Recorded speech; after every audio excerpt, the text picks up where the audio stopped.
اور جو ایمان لے آتے تھے وہ تو اتنے اتنے اچھے خوبصورت مسلمان مومن بن جاتے تھے، ان کا قرآن مجید میں بہت ذکر آیا ہے، آئے گا بار بار۔ بنی اسرائیل کے کچھ لوگوں کا بہت ذکر آیا ہے، بہت تعریف آئی ہے۔ اچھا جی، ہم دیکھتے ہیں، آگے بڑھتے ہیں کہ رکو نمبر 22، نیک انسان کون ہے؟ دیکھیں تزکیہ ہو رہا ہے نا، ترتیب پہلے اوپر عقیدے کی درستگی ہوئی، اشد حب للہ ہو جائے گا انسان، تو پھر وہ اپنے آپ کو چیک کرے گا کہ میں کس کے پیچھے چل رہا ہوں، اللہ اور اس کے رسول کی پیروی کر رہا ہوں، یا میں نے کوئی اپنی من پسند بنا رکھے ہیں، ہم؟ جن کو میں ان کو بھی اہمیت دے رہا ہوں، اور جن کی دین میں کوئی گنجائش نہیں، ٹھیک ہے۔ اچھا، علماء سو کی بات بھی ہو گئی، اب کیا نیک انسان کون ہے؟ اب ہم اپنے آپ کو چیک کریں گے۔ 22 رکو میں نیکی کا جامع تصور بیان کیا گیا، سورہ بقرہ کے 22 رکو میں۔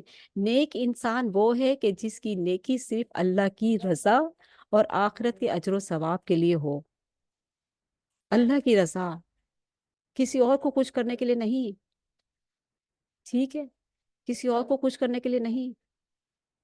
اس بات میں بہت گہرائی ہے، آپ غور تو کریں اس بات پر، بہت گہرائی ہے اس میں، بہت گہرائی ہے۔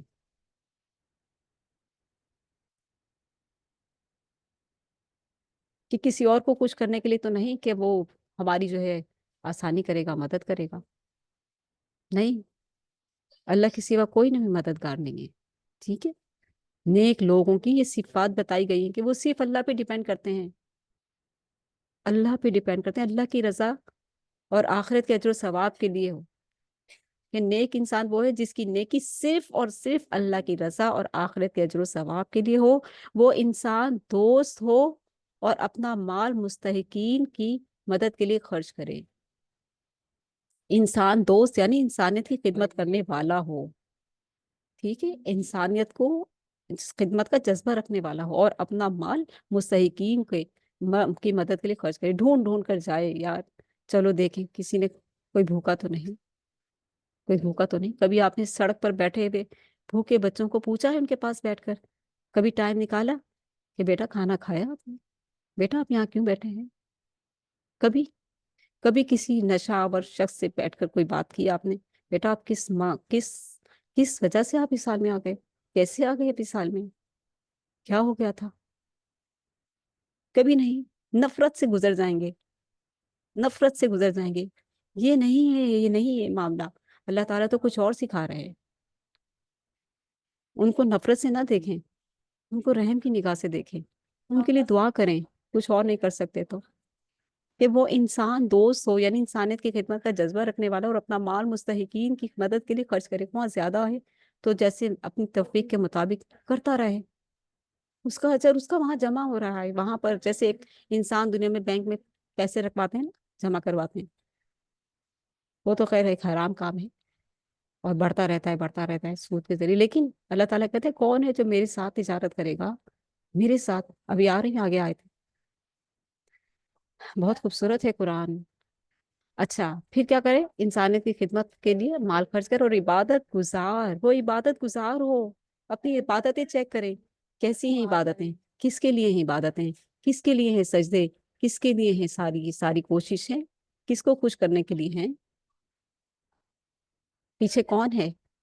اللہ ہے، کوئی اور تو نہیں، وہ عبادت گزار ہو یعنی، اور پھر اللہ کے لیے، کیونکہ اوپر تو ہم نے پڑھی ساری کی ساری محنت اس کی اللہ کی رضا کی خاطر ہے، اور وہ عبادت گزار ہو یعنی نماز قائم کرے، نماز تو معراج ہے انسان مومن کی، اللہ سے ملاقات، دن میں 5 وقت اللہ تعالیٰ اپنے بندے سے ملنا چاہتا ہے، ملاقات کرنا چاہتا ہے، اللہ ہم سے ملنا چاہتا ہے اور ہم اللہ سے ملتے نہیں ہیں، دیکھیں تو صحیح، وہ ہمیں بلا رہا ہے، پکار رہا ہے، آؤ فلاح کی طرف آؤ، حیا علی الفلاح، حیا علی الصلاح، حیا علی الفلاح، آؤ میرے بندو، آؤ میرے سے ملاقات کے لیے آؤ نا، آؤ میرے بندو مجھ سے ملاقات کے لیے آؤ، اور ہم پڑے سو رہے ہیں، مہمان آئے میں بھی، چلو آج نہیں پڑھتے کوئی بات نہیں، بعد میں پڑھ لیں گے،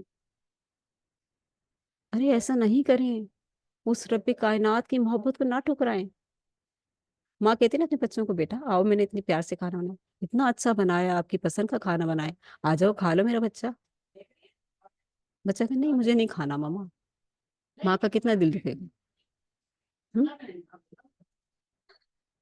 یہ تو ایک چھوٹی سی مثال ہے، اللہ تعالیٰ 5 وقت اپنے بندے سے اتنی محبت کرتا ہے کہ 5 وقت اپنے بندے سے ملاقات کرنا چاہتا ہے، ملنا چاہتا ہے.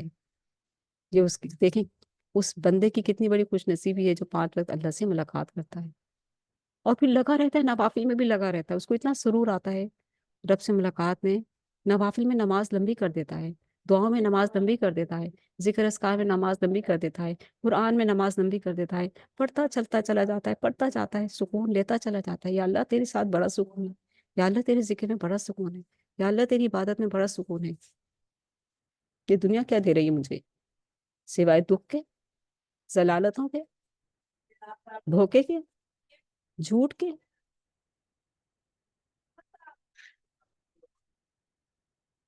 وہ نماز قائم کرے، عبادت گزار اور زکوٰۃ ادا کرے. مال کا خرچ کرنا بہت ضروری ہے، یعنی زکوٰۃ. معاملات کا کھرا ہو، سچا ہو، سچا، ڈرے نہیں کسی سے سوائے رب کے. سچ بولے اور اپنے وعدے پورے کرے.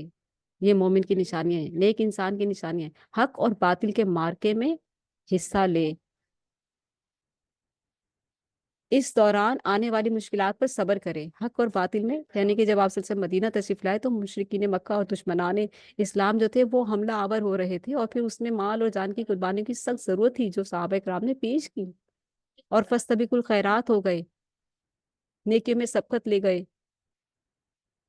فاستبقوا الخیرات، نیکی میں سبقت لے جاؤ. آ رہے وہ بھی آگے آ رہا ہے. یعنی کہ اس قدر خوبصورت کتاب ہے قرآن مجید کہ میں بیان نہیں کر سکتی. اور مجھے جو ہے وقت کم، میرے پاس میں نے کم وقت رکھا ہے، لیکن میرا دل ہی نہیں بھرتا اسے بیان کرنے کے لیے. یعنی کہ اس کا حق ادا کر ہی نہیں سکتے ہیں. اچھا تو کیا کرنا ہے؟ حق اور باطل کے مارکے میں حصہ لے، اور اس دوران آنے والی مشکلات پر صبر کرے. مال بھی ضائع ہو سکتا ہے، جان بھی جا سکتی ہے، صبر کرنا ہے. اور باطل کے خلاف ڈٹ کر حق کے ساتھ دے، حق کا ساتھ دے. حق کے خلاف نہ دے. اچھا یہ ناراض نہ ہو جائے کہ یار ان کی بات مان لو، نہیں. حق بات بتا دیں. آپ اس سے محبت کرتے ہیں، آپ جس سے محبت کرتے ہیں اسے ڈٹ کر حق بات بتا دیں. بعد میں اس کی مرضی وہ مانے نہ مانے، لیکن جس سے ہم محبت کرتے ہیں ہم چاہتے ہیں وہ ہمارے ساتھ جنت میں ہو. ٹھیک ہے نا؟ ہم جس سے محبت کرتے ہیں ہم چاہتے ہیں وہ ہمارے ساتھ رہے، ہم اس سے بار بار ملیں، وہ ہمارے پاس آئے، ہم اس کے پاس جائیں. اچھا جی، رکن نمبر 23، رمضان، قرآن اور روزے کا بیان. ہم؟ اچھا جی، یہ ہمارے پاس بڑی ہی پیاری آیت ہے.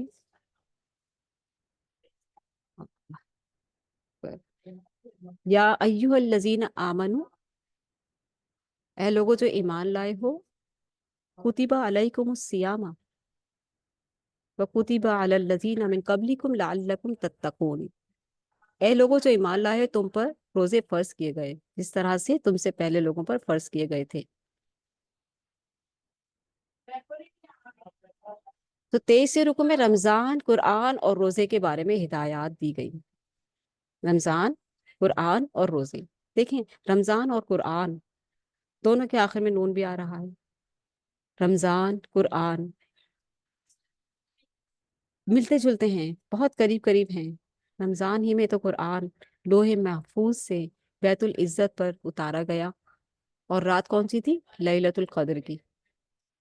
لیلۃ القدر کی رات بہت ہی خوبصورت رات، عبادتوں کی رات، رحمتوں کی رات، برکتوں کی رات، بڑے بڑے فیصلوں کی رات.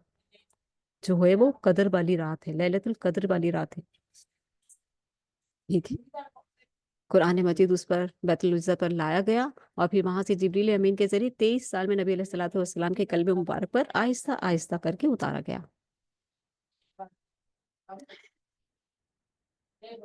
رمضان المبارک کو نزول قرآن کا مہینہ ہونے کی وجہ سے فضیلت دی گئی، اور قرآن کو تمام انسانوں کے لیے انتہائی واضح ہدایت قرار دیا گیا. آگاہ کیا گیا کہ روزے دو ہیں، دو. اب بڑی غور طلب بات ہے یہ. روزے دو ہیں، کون سے؟ ایک روزہ فرض جو ہم پورے 30 دن رکھتے ہیں یا 29 دن، عبادت ہے. روزہ فرض عبادت ہے جو صرف رمضان میں رکھنا ہے. دوسرا روزہ زندگی بھر کا ہے. وہ کیا ہے؟ وہ ہے حرام کمائی سے پرہیز کرنا، حرام کاموں سے پرہیز کرنا، حرام چیزوں سے بچنا. اللہ کی نافرمانی سے بچنا. جیسے روزے میں ہم بچتے رہتے نا، نہیں نہیں یہ نہیں کرنا، روزہ ہے. کھانے پینے سے بالکل، کھانے پینے کے قریب نہیں جانا، غلطی سے بھی مت کھانا.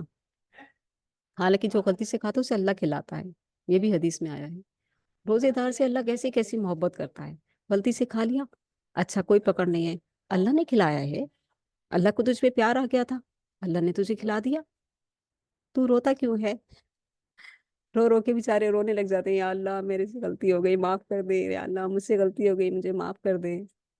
اللہ مسکرا رہا ہے، اللہ کو پیار آ رہا ہے، میرے بندے میں نے تو خود تجھے کھلایا ہے، مجھے تجھ پہ پیار آ گیا تھا، اس لیے تو کیوں ڈرتا ہے؟ تجھ پہ کوئی گناہ نہیں. اچھا، پھر یعنی کہ حرام کمائی اور حرام کاموں سے بچنا ہے. منع کیا گیا کہ دوسروں کا مال ناحق طریقے سے مت کھاؤ. مال کی جو اہمیت ہے نا، وہ آپ یقین کریں کہ قرآن مجید میں اس قدر زیادہ آئی ہے. ایک تو حلال مال، اور دوسرا یہ کہ مال خرچ کرنے کی اہمیت اس قدر آئی ہے. اب ہم پڑھنے جا رہے ہیں اس کو، ٹھیک ہے، غور کریں گے.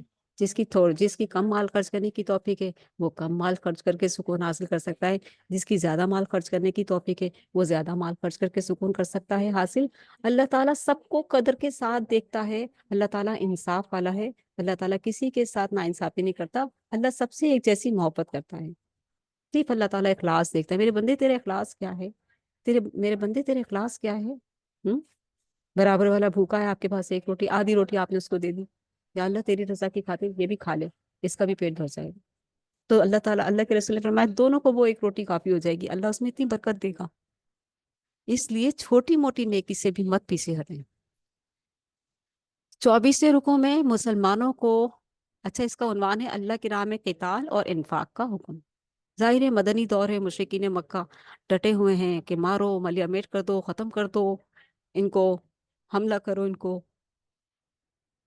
تو 24ویں رکوع میں مسلمانوں کو مشرکین مکہ کے خلاف جنگ کرنے کا حکم دیا گیا. مکی دور میں اس کی اجازت نہیں تھی. مکی دور میں مسلمان مار کھاتے تھے، کوئی پتھروں سے مار رہا ہے، کوئی ہاتھوں سے مار رہا ہے، کوئی کوڑوں سے مار رہا ہے. حضرت بلال کا کیا حال کیا تھا یاد ہے نا آپ کو، کتنی کتنی سختیاں دی گئیں. اور پھر حضرت سمیہ کا کیا حال کیا تھا ابو جہل نے، ابو لہب کے ابو جہل، ان کی لونڈی تھی وہ، ان کی دونوں ٹانگوں پر رسی باندھی اور اونٹوں کی لگام کھول دی. اونٹوں نے باندھ کر، اور اونٹوں نے بھاگ کر انہیں چیر پھاڑ دیا. یہ انہیں ایمان کی سزا دی گئی تھی. ہم؟ مشرکین مکہ اس وقت مسلمانوں نے تلوار ہاتھ نہیں اٹھایا، اللہ کے رسول کو پتھر مارتے تھے. خون بہ رہا ہے پیشانی سے، اللہ اکبر. حضرت حمزہ آئے، دیکھا خون بہ رہا ہے، چلے گئے. ابو جہل نے تب پتھر مارا تھا، گئے کرے کرے بان پکڑ لیا، گلا دبایا. تو ابو جہل نے کہا کیا تو بے دین ہو گیا ہے؟ تو حضرت حمزہ نے کہا ہاں میں بے دین ہوں. ہاں ہاں میں بے دین ہو گیا ہوں. حالانکہ وہ بھی ایمان نہیں لائے تھے. اور دیکھیں اس الفاظ کی زبان سے نکلنے کی برکت سے وہ اگلے دن ہی یا تو 2 دن بعد ہی جو ہے ایمان لے آئے. اور ان کے ایمان لانے کے 3 دن بعد ہی حضرت عمر فاروق بھی ایمان لے آئے تھے. اور پھر اس طرح مسلمانوں کی تھوڑی طاقت بحال ہو گئی تھی. مشرکین مکہ کے ہاتھ رک گئے تھے.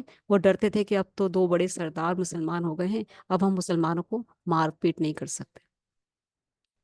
حالانکہ حضرت حمزہ اور حضرت عمر فاروق اتنے جوش والے تھے، اتنے جوشیلے، اتنے غسیلے تھے کہ وہ کہتے تھے کہ ہم تلوار اٹھائیں اور گردن کاٹ دیں. لیکن اللہ کے رسول کہتے تھے نہیں، ابھی نہیں، ابھی نہیں، رکو، ابھی نہیں، صبر، ابھی حکم نہیں آیا. مکی دور میں اس کی اجازت نہیں تھی. فرمایا گیا کہ مشرکین سے دین کے غلبے کی منزل سر ہونے تک جنگ کرتے رہو. اب حکم آ گیا، اب مدینہ میں آ گئے نا، اب ڈر ہے کہ مشرکین مکہ آ رہے ہیں حملہ کرنے کے لیے. پہلی جنگ کون سی تھی؟ جنگ بدر کی. جنگ بدر ہوئی تھی، غزوہ بدر. غزوہ بدر میں ابو جہل جو تھا وہ کافروں کا سردار تھا، اور ادھر محمد صلی اللہ علیہ وسلم آپ جو ہے اپنے مسلمانوں کی سردار تھے. ٹھیک ہے، اچھا، علم بردار. تو وہاں پر کیا ہوا کہ جب بدر کے مقام پر پہنچ کے ابو جہل اور یہاں سے مسلمان، تو یہاں سے محمد صلی اللہ علیہ وآلہ وسلم اپنے دونوں ہاتھ بلند کر کے اللہ تعالیٰ سے مناجات کر رہے ہیں کہ اے اللہ، اے اللہ ہمیں کامیابی دینا، اے اللہ ہمیں کامیابی سے سرفراز کرنا. اور دوسری طرف ابو جہل بھی اللہ ہی سے دعائیں کر رہا تھا. اس بات پہ غور کیجئے. ابو جہل بھی کافروں کا سردار، ابو جہل بھی کہہ رہا تھا اے اللہ ہمیں کامیابی دینا، اے اللہ ہمیں کامیابی دینا، اے اللہ ہمیں فتح یابی دینا.